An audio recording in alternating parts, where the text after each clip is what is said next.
सुभद्रा कुमारी चौहान जी की कहानी अनुरोध। कल रात को मैं जा रहा हूं। जी नहीं, अभी आप ना जा सकेंगे, आग्रह, अनुरोध और आदेश के स्वर में वीणा ने कहा। निरंजन के होठों पर हल्की मुस्कुराहट खेल गई। फिर बिना कुछ कहे ही उन्होंने अपने जेब से एक पत्र निकालकर वीणा के सामने फेंक दिया और शांत स्वर में बोले, मुझे तो कोई आपत्ति नहीं, आप इस पत्र को पढ़ लीजिए। इसके बाद भी यदि आपकी यही धारणा रही कि मैं ना जाऊं तो जब तक आप ना कहेंगी मैं नहीं जाऊंगा।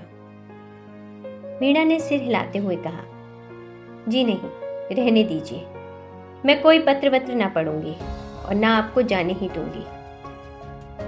हल्की मुस्कुराहट के साथ निरंजन ने पत्र उठा लिया और बोले, आप ना पढ़ना चाहें तो भले ही ना पढ़ें। पर उनकी बात काटते हुए वीणा ने कहा, अच्छा लाइए, जरा देखूं तो सही किसका पत्र है।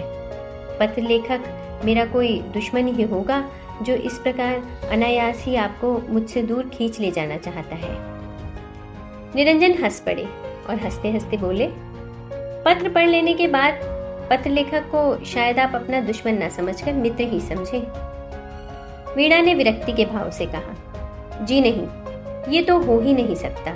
जो आपको मुझसे दूर खींच ले जाना चाहे वो कोई भी हो, मैं तो उसे अपना दुश्मन ही कहूंगी। निरंजन ने कहा, सच, पर आप ऐसा क्यों सोचती हैं? वीणा ने निरंजन की बात नहीं सुनी।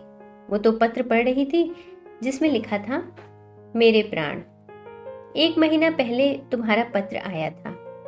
तुमने लिखा था कि यहाँ का काम 1-2 दिन में निपटाकर रविवार तक घर अवश्य आ जाऊंगा। इसके बाद सोचो तो कितने रविवार निकल गए। रोज तुम्हारी रास्ता देखती हूँ। उधर से आने वाली हर एक ट्रेन के समय उत्सुकता से कान दरवाजे पर ही लगे रहते हैं। ऐसा मालूम होता है कि अब तांगा आया, अब दरवाजे पर रुका और अब तुम मेरे प्राण आकर मुझे क्या कहूँ। मैं जानती हूँ कि तुम अपना समय कहीं व्यर्थ ही नष्ट ना करते होगे, किंतु फिर भी जी नहीं मानता। यदि पंख होते तो उड़कर तुम्हारे पास पहुंच जाती। तुम कब तक आओगे? जीती हुई भी मरी सी गई बीती हूँ। जब 2 पक्षियों को भी एक साथ देखती हूँ तो हृदय में हुक सी उठती है। क्या ये लिख सकोगे कि कब तक मुझे प्रतीक्षा करनी पड़ेगी? वैसे तुम्हारी इच्छा जब आना चाहो, पर मेरा तो जी यही कहना है कि पत्र के उत्तर में स्वयं ही चले आओ। तुम्हारी। पत्र पढ़ते पढ़ते कई बार वीणा के चेहरे पर विषाद की एक झलक आई और चली गई। पढ़ने के पश्चात पत्र को उसने चुपचाप निरंजन की ओर बढ़ा दिया। निरंजन ने पत्र लेकर जेब में रख लिया। कुछ क्षण तक दोनों चुपचाप बैठे रहे। फिर वही रोज का कार्यक्रम, उमर खयाम की रुबाइयों का अनुवाद आरंभ हो गया। निरंजन शांत और अविचल थे, किंतु वीणा स्वस्थ न थी। आज वह रुबाइयों को न तो ठीक तरह से पढ़ ही सकती थी और न उनका अनुवाद ही कर सकती थी। निरंजन से वीणा की मानसिक अवस्था छिपी न रह सकी। उन्होंने कहा, आज आप अनुवाद का काम रहने ही दें, कल हो जाएगा। चलिए थोड़ी देर ग्रामोफोन सुने। बाजे में चाबी भर दी गई, रिकॉर्ड चढ़ा दिया गया। इंदुबाला का गाना था, सजन तुम काहे को नेहा लगाए। 1 2 3 वीणा ने बार बार इसी रिकॉर्ड को बजाया।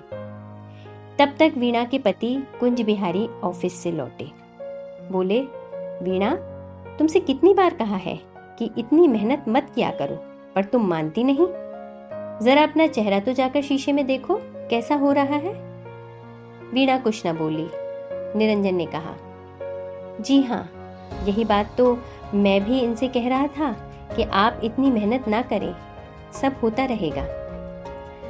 उस दिन निरंजन के जाने के बाद वीणा ने रात भर जागकर सारी रुबाइयों का अनुवाद कर डाला।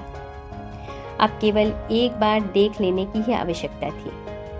निरंजन की पत्नी का पत्र पढ़ लेने के बाद वीणा अपने आप ही अपनी नजरों में गिरने लगी। उसे ऐसा मालूम होता था कि निरंजन के प्रति उसका प्रेम स्वार्थ से परिपूर्ण है, क्योंकि उसे उनका साथ अच्छा लगता है और इसलिए वह उन्हें अपने दुराग्रह से रोके जा रही है। निरंजन की पत्नी की नम्रता एवं उसके शील और विश्वास के सामने वीणा अपनी दृष्टि में स्वयं ही बहुत हीन जचने लगी। निरंजन बहुत नम्र प्रकृति के पुरुष थे और विशेषकर स्त्रियों के साथ वे और भी नम्रता से पेश आते। यही कारण था कि वे वीणा का आग्रह न टाल सके। कई बार जाने का निश्चय कर कर भी वे ना जा सके, किंतु आज वीणा ने सोचा कि अब मैं उन्हें कदापि न रोकूंगी, जाने ही दूंगी। मैं जानती हूं कि उनका जाना मुझे बहुत अखरेगा, परंतु ये कहाँ का न्याय है कि मैं अपने स्वार्थ के लिए एक पति पत्नी को अलग अलग रहने के लिए बाध्य करूं? ना, अब ये ना होगा। जो बीतेगी वो सहूंगी, पर उन्हें अब ना रोकूंगी। दूसरे दिन समय पर ही निरंजन आए। वीणा उन्हें ड्राइंग रूम में ही मिली। उन्हें देखते ही उठकर हंसती हुई बोली। यद्यपि उसकी वह हंसी होठों तक ही थी, उसकी अंतरात्मा रो रही थी। उसे ऐसा जान पड़ता था कि निरंजन के जाते ही उसे उन्माद हो जाएगा। वह बोली, कहिए निरंजन जी, आपने जाने की तैयारी कर ली? निरंजन ने नम्रता से कहा, जी नहीं, मैं आज कहाँ जा रहा हूँ।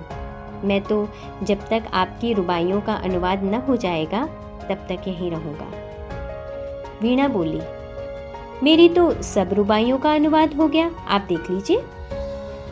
आश्चर्य से निरंजन ने पूछा, सच? मालूम होता है आपने रात में बहुत मेहनत की है। वीणा ने कहा, हाँ, मेहनत तो जरूर की है, किंतु आपको आज जाना भी तो है। अब आप इन्हें देख लीजिए, 2-3 घंटे का काम है बस। निरंजन मुस्कुराते हुए बोले, क्यों, आप मुझसे नाराज हो गई हैं क्या? आप मुझे इतनी जल्दी क्यों भेजना चाहती हैं? मैं आराम के साथ चला जाऊंगा।